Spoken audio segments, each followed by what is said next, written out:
Y lo habíamos prometido, estamos con la candidata del oficialismo, la senadora Cristina Fernández de Kirchner. Gracias por estar esta noche en A Dos Voces. Gracias por estar ustedes aquí hoy. Muchas gracias. Bien, vamos a comenzar, ya estamos al borde de la elección, el domingo, la gente está escuchando a todos los candidatos y bueno, el día domingo va a elegir. Hay un tema, senadora, que nosotros estamos viendo en su propia página de internet para la campaña. Usted dice, sabemos lo que falta, sabemos cómo hacerlo. Ahora, hay duda, ¿qué es lo que falta y cómo lo va a hacer?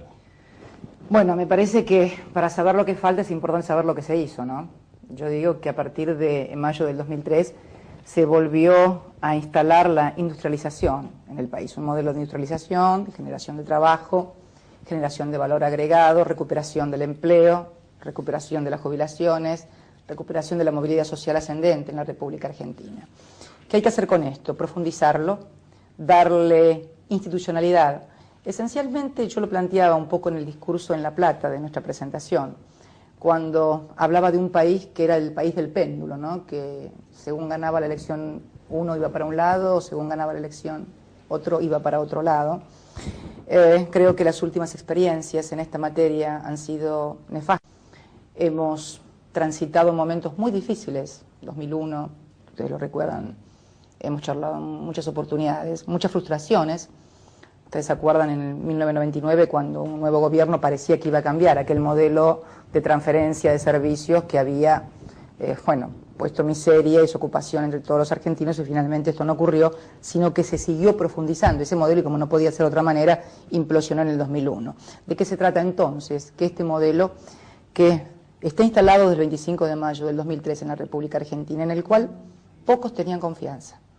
Cuando Kirchner, con el 22% de los votos, más desocupados que votos, como siempre me gusta decir, un altísimo nivel de endeudamiento, 21 puntos de desocupación, prácticamente los brazos bajados de todos los argentinos, había una suerte de desazón de que no se iba a poder modificar esa realidad. Es más, casi cada una de todas las medidas que fue tomando, desde aquellos primeros, por ejemplo, ataques porque había que subir y actualizar nuevamente todas las tarifas de los servicios públicos, que por ejemplo, por efectos de la especificación y de la devaluación habían quedado tan atrasados, hubo hasta diferencias dentro del propio gobierno respecto de esta postura. El presidente sostenía la necesidad del gradualismo, de que ya los argentinos no soportaban ninguna política de shock. Bueno, fue muy criticado por esto. Sin embargo, el desarrollo de los acontecimientos muestra que en realidad no se fue ninguna empresa y que por el contrario muchas de ellas han acrecentado sustancialmente sus ganancias, por caso las telefónicas y todo el negocio de telefonía celular que hoy nos pone como un país récord en toda América Latina con mayor número de celulares por habitante. Con la refinanciación de la deuda fue exactamente lo mismo, se le planteó que estaba loco lo que estaba planteándole al mundo, que no iba a aceptarse nunca esa quita que nosotros estábamos proponiendo, no porque nos consideráramos muy vivos, sino simplemente porque era lo que los argentinos podíamos pagar para garantizar una política de crecimiento. Críticas feroces también por esta acentuación en el mercado interno, este apostar también a una mejor movilidad social de la gente, con mejor salario, con mejor ingreso, que active la rueda y que articule el mercado interno con exportación, también criticado. Y bueno, la última crítica que creo que fue cuando decidió cancelar la deuda con el fondo, donde dijeron que poníamos en peligro la estabilidad macroeconómica al disminuir drásticamente reservas, y hoy estamos nuevamente en récord de reservas. O sea que me parece que todo esto, sumado al descenso de la desocupación a 7.7 el último mes, al aumento de divisas, a una refinanciación, a casi 50.000 millones de dólares de exportación, a un régimen previsional que vuelve a ser libre para los jubilados, como que hoy estamos viendo 3.100.000 puestos de trabajo nuevos, 94.000 nuevas empresas. Esto exige un grado de institucionalidad, de modo tal que no sea patrimonio de un gobierno o de un espacio político. ¿Pero con esa institucionalidad qué es, digamos, en concreto? ¿Qué es eso? Fundamentalmente, yo lo he planteado, creo, con mucha claridad en muchas oportunidades, el acuerdo donde los sectores de la producción, los factores de la producción, el trabajo, se ponen también en el Estado, en lo que hoy es la negociación tripartita en todas las economías desarrolladas del mundo, donde Estado, trabajadores y empresarios articulan y de acumulación. Este es un modelo de acumulación que basa su acumulación en la exportación y también en el crecimiento del mercado interno, porque además son indisolubles. Uno recorre el mundo y no ve ninguna economía desarrollada que pueda crecer si al mismo tiempo ese crecimiento no es percibido y también disfrutado, cada vez en mayor grado por crecientes porcentaje de la población. A eso estamos apuntando. Y dentro de ese esquema, senadora, ¿qué es lo que faltaría entonces? Y bueno, falta profundizar, me parece, en todo lo que sea mayor combate contra la pobreza. Hemos disminuido de los 58 puntos porcentuales que teníamos a 23 la pobreza y la indigencia de 28 a 8 puntos. Pero tenemos que combatir aún más la pobreza. Y para eso hay que hacer mucha acentuación también en la educación. Una de las claves de la etapa que viene es la educación. La educación que ha tenido en la Argentina un nivel académico muy importante, casi inédito en toda América Latina, que nos ha distinguido además con el tema de la educación pública, pero que hoy requerimos poner esa educación y ese conocimiento vinculado con el proceso productivo y económico. Una cosa que los argentinos nunca hicimos, era como que iban por dos andariveles diferentes, la producción, la inversión y la investigación, el conocimiento, la educación por otra cosa. Bueno, habíamos cerrado las escuelas técnicas, un país que no preparaba operarios, un país que no preparaba obreros, por ejemplo. Las hemos puesto nuevamente en marcha y además hemos dispuesto que un 6% del Producto Bruto Interno sea aplicado a todo el financiamiento educativo. Necesitamos vincular educación, conocimiento e investigación para dar el salto competitivo. Les quiero contar algo que es mucho más ejemplificativo.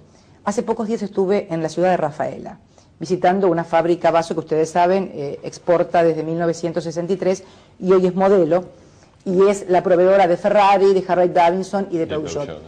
El promedio de la tonelada de exportación de esta fábrica que ha dado investigación, tecnología y calidad al producto es de $23.000. El promedio de lo que exportan, el promedio de la tonelada de exportación en la Argentina, sumado a los productos manufactureros o los agroindustriales, es aproximadamente de $464. Se entiende la diferencia, cómo reporta en la población. La ciudad, que además tiene un promedio en general de $2.800 la tonelada de exportación, tiene el parque automotor más grande de la Argentina, 50.000 automóviles, ¿no?, por habitante. El tema de un 78% de cobertura de salud. 73% de los hombres y mujeres que vienen a Rafaela son propietarios de sus casas. Y el 93 y el 95% tienen todos baño, agua corriente y electricidad de las viviendas. ¿Qué es esto? Esto está directamente vinculado con una comunidad que ha apostado a la producción, al trabajo de la industria. Me contaba Basso, en el 96, cuando estaban prácticamente boqueando por el tema de la convertibilidad, tuvieron que reducir personal, apostar a la mayor productividad, venía a la Secretaría de Comercio para decir que no aguantaba más. Él lo contó el otro día en el discurso, no estoy cometiendo ninguna infidencia. ¿Y sabés qué le decían en la Secretaría de Comercio? Y bueno, anda a Brasil a producir. No solamente no se fue a Brasil, sino que se quedó acá y además compró una fábrica en Estados Unidos, la Manley, la desarmó. Ahora, el modelo y la trajo de al país. Por ahí dice usted, es lo que debería trasladarse en otro orden, porque también hay muchos contrastes con otras. Este es el modelo porque, ¿sabés cuál es la historia de esta? Es muy importante conocer la Argentina profunda, porque uno, a partir de este conocimiento, ve cómo se ha frustrado un proyecto de país que nosotros no lo estamos inventando. Simplemente estamos redescubriendo lo que en algún momento fuimos. ¿Lo que usted quiere decir es que va a profundizar un modelo industrial? Absolutamente. Hay mucha gente que critica y dice, ya el país no da más así. Absolutamente. Al contrario, tiene que bajar el dólar, tiene que absolutamente, sí, fundamentalmente a través del sector financiero, que ha sido precisamente uno de los sectores que más ha podido acumular en los años 90, en la cual la colocación en dólares aquí, con el 1 a 1, permitía girar al exterior. También lo que dicen es que eso genera inflación. Si me permite seguir. Y entonces, en el caso de Rafaela, esta fábrica salió con un decreto de protección de la industria de autopartes del año 61 del doctor Arturo Frondizi, un adelantado a la época realmente, y con un financiamiento del Banade. Ellos empezaron así, pero no aprovecharon la promoción del Estado industrial y el financiamiento del Estado a través del Banade para sentarse a eso y no agregar más nada y entonces esperar que solamente un tipo de cambio competitivo les dejara ventaja. No, apostaron a investigación, a tecnología, a inversión, en fin, no fueron vivos, fueron inteligentes. Lo que usted recién decía, que un modelo industrial genera inflación. Las críticas que se hacen, dice, bueno, la capacidad instalada está al máximo y la ahora capacidad instalada, no, la capacidad instalada no está al máximo, Marcelo, están en el 76% de inversión del Producto Bruto Interno, que es el porcentaje más alto de los últimos 25 años. No nos vendrían mal, por supuesto, 3 o 4 puntos más, pero plantear que un modelo industrial en un mundo que está produciendo y creciendo cada vez más, esto genera inflación, no es así. Nosotros hemos crecido al 49,3%, se ha expandido el PBI. Casi el 50% hemos crecido en los últimos 4 años. Incorporamos 3.100.000 puestos de trabajo, que uno lo dice así, pero son 3.100.000 argentinos que antes no consumían, ahora pueden consumir. Además, se aumentó el salario mínimo vital y móvil en el PBI, que pasó del 34% al 41%. Tenemos jubilados incorporados, 1.300.000, que habían quedado dejados de la mano de Dios en la incorporación que hemos hecho. Hemos aumentado los haberes jubilatorios. Entonces, hay mayor grado de consumo. La expansión, usted es un experto en economía. La expansión del PBI en un 50%, con un incremento del consumo, que es lo que ha provocado la movilidad social ascendente y la mejor calidad de vida de los argentinos, nos da esta dinámica de precios, que no es la de la oposición, vamos a decirlo claro. A ver, el resumen de expectativas de mercado que publica el Banco Central, y que es, en definitiva, usted lo sabe, para los que no lo saben lo explicamos, es el resumen, digamos, de todo lo que hacen las consultoras económicas, las proyecciones. Todas las proyecciones en cuanto a expectativas de mercado, en este caso con el IPC, que hacen consultoras, universidades públicas y privadas, da para este año el 8,5, que es exactamente la inflación que hoy tenemos acumulada a este mes y que está dentro del porcentual presupuestario. En el presupuesto de la República Argentina, la pauta presupuestaria está entre el 7 y el 11. Y además, si se me permite, el Fondo Monetario Internacional, no yo, nadie podrá pensar que el Fondo Monetario Internacional sea un organismo que aplauda nuestra política o a este gobierno. Se ha pronunciado que para el año que viene puede haber una inflación del 12%. Ahora, entonces, cuando uno escucha algunas cosas... Claro. Senadora, digo, en este aspecto usted debe haber escuchado. Hay muchos economistas privados, el ex ministro de Economía, Roberto Labaña, que dice que la inflación está en el 20%. Bueno, pero, a ver, si es por eso, también puedo decir que estamos en el 30 y el 40%. Me parece que lo importante es saber con qué instrumentos lógicos. Yo te estoy hablando del... No estoy hablando ni siquiera del INDEC. Te estoy hablando del Fondo Monetario Internacional. Te estoy hablando del resumen de expectativas de mercados que presenta el Banco Central. Te estoy hablando de lo que dicen las consultoras. Lo que pasa es que hay una sobreactuación. Bueno, también debo decirle, faltan, ustedes lo dijeron, muy poquitas horas para las elecciones. Me parece que también tiene que ver un escenario preelectoral donde, bueno, fíjate, un producto estacional como el tomate, a partir de que el tomate había aumentado a 17 pesos, se construyó que prácticamente estábamos en un proceso hiperinflacionario similar a las cuestiones que habían pasado en el pasado, que dicho sea de paso, para los que dicen que un proceso industrial es el que genera inflación. Los dos procesos hiperinflacionarios que tuvo la Argentina se dieron todos con crecimiento negativo. Los dos.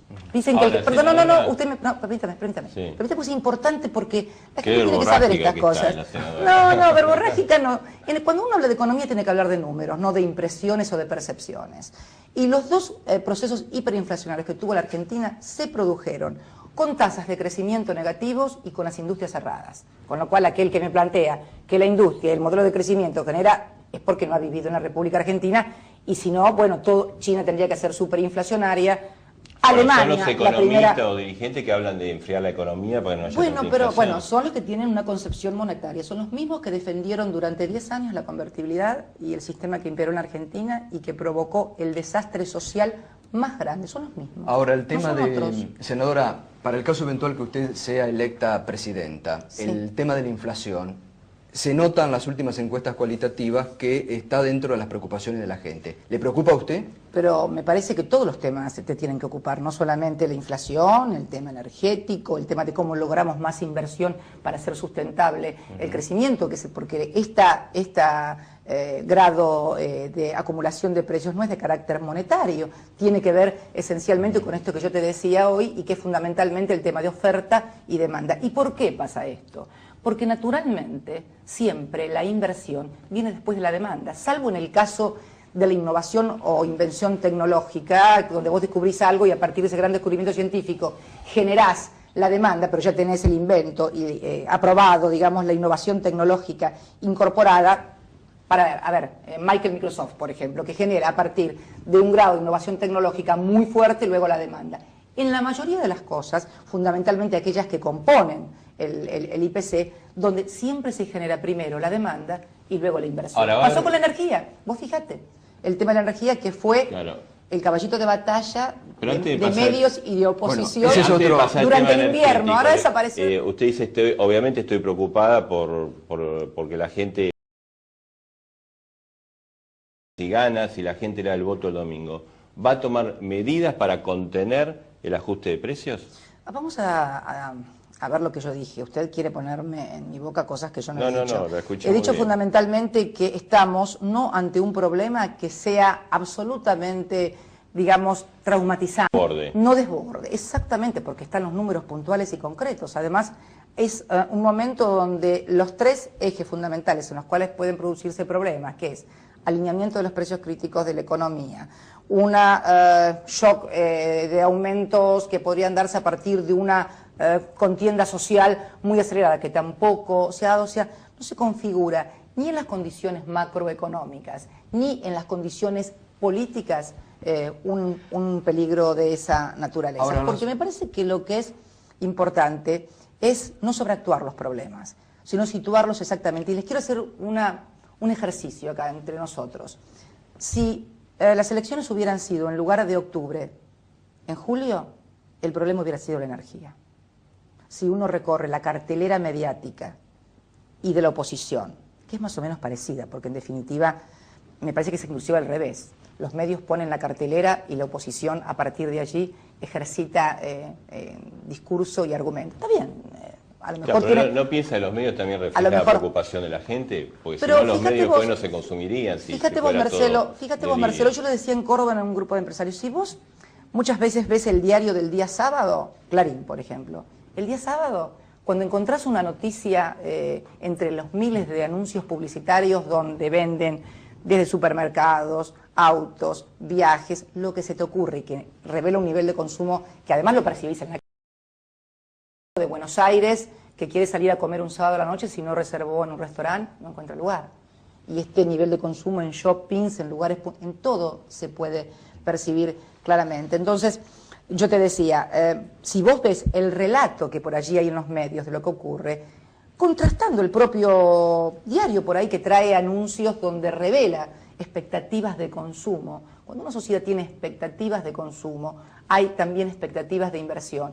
Porque esto es la otra cuestión, que yo siempre he diferido con los monetaristas, que siempre han tenido una concepción de que la economía es un fenómeno de ciencias exactas. Y yo considero que no, que es un fenómeno de ciencia social, en donde juegan las expectativas de los consumidores, las expectativas de los productores. Y entonces digo, si de repente el relato que nosotros hacemos de lo que nos acontece a los argentinos es un relato en donde todo parece andar mal y nada parece andar bien, me parece que sería tan inexacto como pretender decir que todo anda bien y no hay ningún problema. Senadora, para no irnos a un tema, usted habló del INDEC. En las últimas horas usted se refirió a que se está analizando un cambio en la forma de medición. ¿Cómo se va a instrumentar? ¿Se va a instrumentar ahora? ¿Lo piensa en caso eventual de que usted llegue a la presidencia de instrumentarlo usted? No, creo que... ¿Y en esto va a haber cambios también en el INDEC? Estamos, no me atrevería a hacer ningún tipo que la voluntad popular puede expresarse el 28 a la tarde, a partir de las, ustedes saben que yo siempre digo, a partir de las 6 de la tarde se abren las urnas y los votos se cuentan de a uno. Pero sí, lo he dicho en una intervención que tuve ayer radial, en la cual comuniqué, más que comunicar lo que ya había salido también en muchísimos diarios, acerca de que se podía, y está viajando gente del INDEC a Estados Unidos para adoptar el sistema de medición del IPC de Estados Unidos. No para que se vaya a hacer el mismo modelo, me refiero a los mismos criterios en cuanto a estacionalidades, una cosa que yo recién les hablaba del tomate, por ejemplo, las estacionalidades las miden de forma diferente. El otro día leía con muy buen criterio, leía La Nación, un diario que es interesante leerlo siempre. Muy buen diario. El correo de lectores es muy interesante, y el otro día miraba una carta de un lector que decía, se quejaba con esto del boicot. ¿Y para qué hacer boicot? Decía con el tomate, ¿no? Si en realidad lo que uno tiene que tener claro es que no puede pretender en octubre o en septiembre el precio de un producto que es, por ejemplo, estacional en el verano. Lo decía claro. Ahora, senadora, lector, precisamente, ¿no? Usted dice, bueno, acá la oposición, economistas han instalado como que hay una situación inflacionaria de desborde, y usted dice, no la hay, y ha manifestado una serie de índices. En ese sentido, ¿no considera que fue un error los cambios que se hicieron en el INDEC a través de Guillermo Moreno? Porque precisamente han generado que cualquiera diga cualquier cosa y todo sea más o menos creíble. Esto también tiene que ver con el relato. El relato, ¿cómo tiene que ver el cambio en el INDEC? El relato es que gente que estaba por concurso fue sacada de ese lugar y se puso otra gente que no tiene absolutamente nada que ver con el INDEC, y entonces a partir de allí se produjo el desfasaje. Este es el relato oficial, podríamos decir, mediático, sí, ¿no? Sí, bueno, que han denunciado, por ejemplo, el relato mediático es este. Ahora, lo cierto es que los funcionarios que estaban, ninguno estaba por concurso, y los funcionarios que hoy están son todos con 30 años de antigüedad en el INDEC, la titular, y además otra también miembro. O sea, no es que pusieron gente de la agrupación política del gobierno y la llevaron allí. No. Es con la misma gente de carrera que estaba en el INDEC y en el Ministerio de Economía. Primera cuestión. Segunda cuestión. Había algunas cosas que se sucedían en el INDEC y que tal vez no han tomado estado público, o tal vez sí, y no han sido registradas en letra de molde. Pero les doy un caso, por ejemplo, de lo que estaba pasando en cuanto a la medición de la actividad turística, por ejemplo. Usted sabe que, por ejemplo, la Secretaría de Turismo de la Nación también tiene un convenio con el INDEC, para que ellos le hagan los estudios de las actividades turísticas en cuanto a cantidad de hoteles, precio de los hoteles, en fin. Cuando se le hace un estudio y se le envía a la Secretaría de Turismo información acerca de cómo estaba esto, es una información que difiere totalmente respecto de la actividad turística en cuanto al número de hoteles, precios, cantidad de gente que se dispersa en toda la oferta turística del país, sustancialmente diferente a la que se había mandado al IPC. Entonces, me parece que sería muy bueno que todos pudieran realmente tener una charla con los funcionarios intervinientes, porque en definitiva nadie ha dicho, no, el error está en hacerlo de este modo o de acá el otro. Hoy toda la medición se hace de acuerdo a la metodología. No considera que fue un error. Se hace de acuerdo a la metodología 13. Ustedes saben que hubo 6 cambios en forma de medir precios desde 1933 a la fecha. Cada 10 años la República Argentina ha cambiado la forma de medir el índice de precios al consumidor.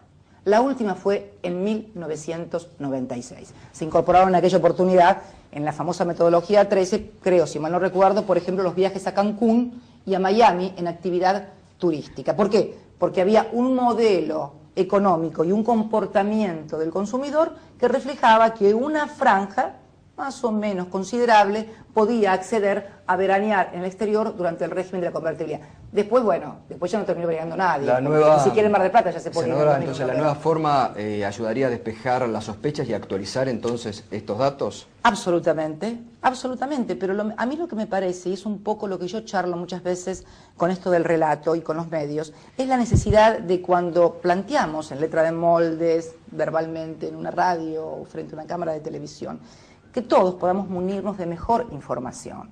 Porque yo creo que hay también, y discúlpenme, pero con todo el afecto, no porque se los diga a ustedes, creo que muchas veces falta rigor periodístico. ¿Qué es rigor periodístico?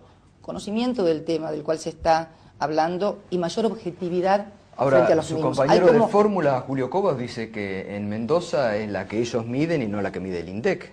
Hoy lo ha vuelto a reiterar. No es exactamente así, porque el INDEC mide más de 800 productos y las mediciones del interior sobre 166 productos aproximadamente. Por eso le digo, a mí me gustaría que todos tuviéramos más rigor cuando abordamos los temas. Yo lo decía hoy en el discurso también en Córdoba. La gente quiere que los políticos tengan más rigor. Absoluta. Perdón. La rigurosidad en la información, en lo que se dice, en lo que se afirma, en lo que se menciona, me parece que es para todos, Digamos, para por eso la periodistas, gente tiene para credibilidad políticos, baja con respecto, en general, a los políticos sin mencionar a ninguno. ¿no? para todo. Yo soy un amante del rigor, fundamentalmente, bueno, mi propia, por allí, formación académica, yo soy muy rigurosa cuando trato de abordar un tema, informarme mucho de modo tal de que, bueno, que si alguien me rebate y tiene razón en rebatirme es porque no he estudiado lo suficiente. Vamos a hacer un corte, nos quedan muchos temas para hablar, porque Vamos. también hay otros temas de la actualidad, del futuro para hablar. Vamos. Así que enseguida continuamos con la senadora Cristina Fernández de Kirchner, la candidata a presidenta del Frente para la Victoria, esta noche en A Dos Voces. Para tratar. Usted señaló el tema del acuerdo, de encarar el problema, soluciones que a través de un acuerdo. ¿Cómo sería ese acuerdo? ¿Quiénes participarían? ¿Sería de precio? ¿Sería de salario? ¿Incluiría aumento de tarifa o sendero de tarifa? ¿Cuál es lo que tiene usted en mente? No, es algo más, es algo que no solamente pasa por eso. Me parece que tal vez debo ser problema mío que no lo he sabido explicar adecuadamente. Me parece que tiene que ver con este modelo de desarrollo y acumulación, fijando metas de crecimiento, fijando metas de administración fiscal, fijando metas, por ejemplo, en materia de exportación. Mire, ¿ampliar el horizonte para aquel que va a invertir? Absolutamente, absolutamente. También un acuerdo del sector financiero público y privado. El sector financiero tiene que contribuir más eficientemente en la inversión en la República Argentina. ¿Financiación para las empresas? Absolutamente. Marcelo, están en el 11% del PBI, no han podido llegar al 23% de financiamiento respecto del PBI que tenían en la precrisis. Pero sí han llegado en cuanto a rentabilidad, están en el 12,9% de neto, y del 11% que están prestando. Por eso yo cuando muchas veces escucho inflación, pero resulta que los bancos prestan para el consumo y no para la inversión. Pero entonces si yo soy banquero y me quejo de que hay inflación y cuando voy a prestar del 11% que estoy financiando del PBI, estoy haciendo un 9 o un 8% todo para consumo y solamente un 3% para producción, inversión, pyme, mini pyme, pequeña o mediana empresa, y donde además ningún plazo es más de 2 años. Bueno, me parece que entonces hay un discurso que tiene que ver con algún otro interés y no necesariamente con el de promover el financiamiento y la inversión. ¿Las Entonces, últimas medidas que eso, tomaron los bancos cree que alcanzan? ¿Van por el buen camino? No, todo va por buen camino, obviamente que sí, pero creo que tenemos que ir por más, como siempre, porque además siempre hay que ir por más en política y en gestión. Porque están las expectativas, una vez que se cubre un escalón, viene la otra expectativa, esta es la historia de la sociedad. Ahora, ese acuerdo social que usted propone, senadora, con los gremios, con los empresarios, porque sí. Veo que ahí hay una competitividad siempre que se da, los empresarios dicen no, los gremios quieren aumentar salarios, esto produce inflación, ¿cómo se...? No, el tema, a ver. Los empresarios tienden siempre a decir que el salario produce inflación, ¿no? Yo no creo que esto sea así. Mira, cuando estuve en la IET me tocó participar, ustedes saben, en la despedida de lo que fue el presidente de la Central Empresaria Española, el que protagoniza, digamos, el milagro español, la presidió durante 30 años, y me acuerdo muy claramente un discurso que dio la necesidad de tener, para poder realmente articular un acuerdo entre Estado, sindicatos y empresarios, sindicatos fuertes y centrales empresarias fuertes. Y dijo que estas cosas muchas veces no le gustan a los políticos, porque en definitiva siempre presupone un poder que podría denominarse extrapolítico, el de las centrales empresarias, pero no hay posibilidades de crecer y desarrollar con sustentabilidad en el largo plazo si no se hace a partir de un acuerdo fuerte entre empresarios y sector del trabajo. Esto no es solamente un invento desde la convicción ideológica peronista. No, esto es lo que se hizo en Alemania, esto es lo que se hizo en Austria, esto es lo que se hizo en España, en Italia. ¿Y esto es lo que haría usted si se electa? No, yo no, los argentinos, Marcelo, porque además, yo voy a ser presidenta, yo no soy empresaria, yo no soy dirigente sindical, yo no soy periodista, no soy empresa periodística. Modelo, nada menos que presidenta si la eligen, ¿no? Este modelo, sí, pero a ver, la presidenta no es la que decide la inversión, la presidenta no es la que decide el acuerdo. Bueno, muchas decisiones políticas influyen en la inversión. Por supuesto que sí, pero tenemos que terminar también con esa concepción donde uno es responsable de todo y el resto es responsable únicamente si hay ganancias. Me parece que el modelo nuevo en la Argentina es no esperar todo del Estado, sino esencialmente saber qué rol tiene cada uno de los factores que intervienen en un determinado proceso económico y social. Sindicatos, empresarios, empresas mediáticas. Yo, por ejemplo, fíjese, lo importante que es el rol. Estuve en California en el año 2005. California es la octava economía del mundo, en términos individuales. Cuando voy a hablar en el consulado, corte de luz, estaba lleno de argentinos, tuve que esperar 2 horas para poder hablar. Digo, ¿pero qué pasa? Bueno, acá siempre hay cortes de la energía.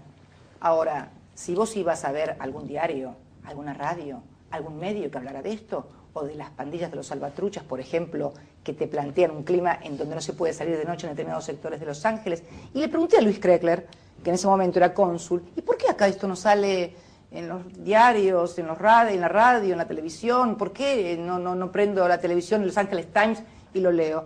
Porque una cosa de estas perjudicaría fuertemente la economía o la imagen de la ciudad. Ahora, al gobernador, al intendente, lo criticaban duramente políticamente, pero, a ver, hay una concepción en los países desarrollados donde todos son responsables y partícipes del crecimiento de una sociedad, donde no es solamente responsabilidad del que fue electo presidente, que tal vez la tenga desde el ámbito de la política, y muy fuerte, por cierto, o de los parlamentarios. Los empresarios, en Alemania, por ejemplo, en España, también se sienten responsables del crecimiento, los trabajadores y las empresas periodísticas. Usted ha señalado que una de las formas de combatir la inflación es la inversión. Hay empresas de servicios que dicen, para que yo invierta tengo que aumentar tarifas. Y hay otras empresas que dicen, lamentablemente, a pesar de que se quiera alentar un capitalismo nacional, sigue la transferencia de empresas, o sea, me viene a comprar la gente de Brasil y no tengo condiciones para invertir, se la tengo que vender. 2 temas. Usted planteó 2 temas en uno solo, pero son 2 temas. Por un lado, el que las empresas no invertirían porque no tiene adecuación de tarifas. Por tarifa. Y por el otro lado, el tema de la inversión brasilera, eso fue lo que me planteó usted, comprar. De otros países. Con respecto a tarifas. Vamos a lo primero. Por empezar, esto yo empecé, creo que la intervención en el programa con esto, donde cuando comienza la gestión de Kirchner en aquella borradora,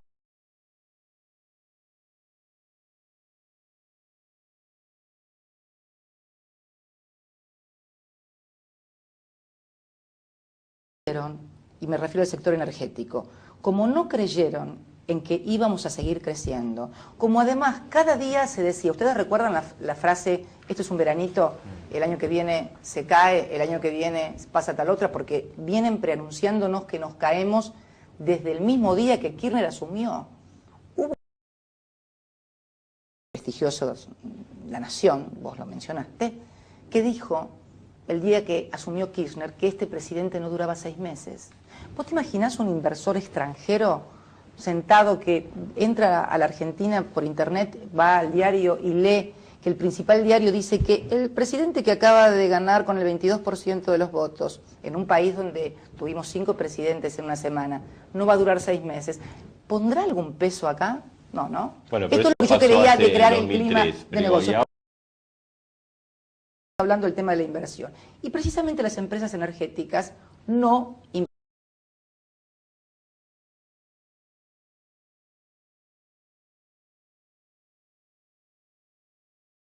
2%, porque fue el Estado el que tuvo que hacer una fuerte inversión que no habían hecho las empresas. Ahora están invirtiendo porque saben que esto viene para quedarse, pero lo cierto es que el punto 1.2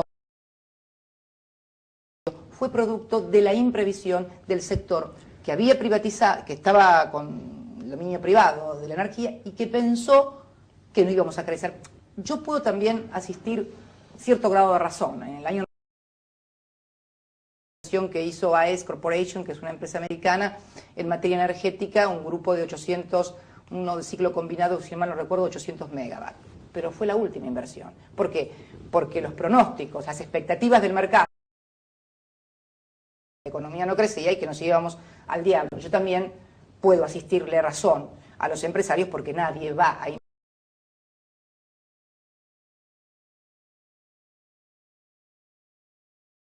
que hubo una no convicción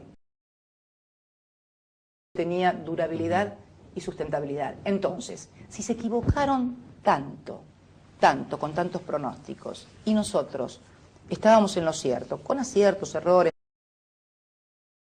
poquito de crédito para decir algunas cositas que estamos diciendo en cuanto a la necesidad de acordar y de que todos participemos virtuosamente, con la puja de intereses que siempre hay. Yo lo decía en varias reuniones empresarias, yo no les prometo el paraíso a nadie, el paraíso a los argentinos, y terminamos en el infierno.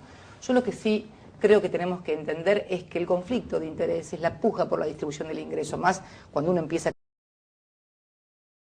Senadora, y que no hay que asustarse con eso. Senadora, pasando a otro tema, que sí. quedan varios. Ante la justicia, algunos presuntos hechos de corrupción. Skanska, la Bolsa Felisa Micheli y el famoso empresario venezolano Antonini Wilson. La oposición los ha denunciado, no se han hecho o el gobierno no ha tomado las medidas necesarias. Vamos a ver los tres casos que se producen. Nosotros tenemos 4 años y medio de gestión. Todos estos casos se producen en este último año donde hay elecciones en la República Argentina y donde la que hace la denuncia en el caso de Skanska es la AFIP o en el caso del venezolano es la aduana la que lo toma. Pero me parece que lo importante es la acción y la respuesta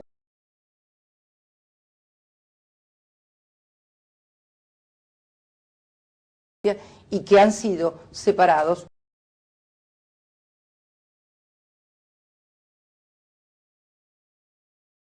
Está procesado, pero ya no forman más. Otra Argentina donde prácticamente tenía que tener prisión de reclusión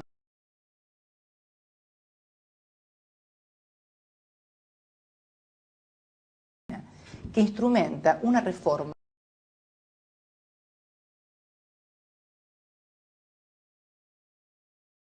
de cualquier argentino, como no había hecho ninguno otro antes.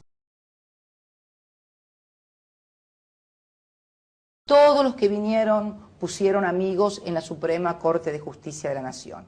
Precisamente si hay grado de transparencia en el sistema es a partir de que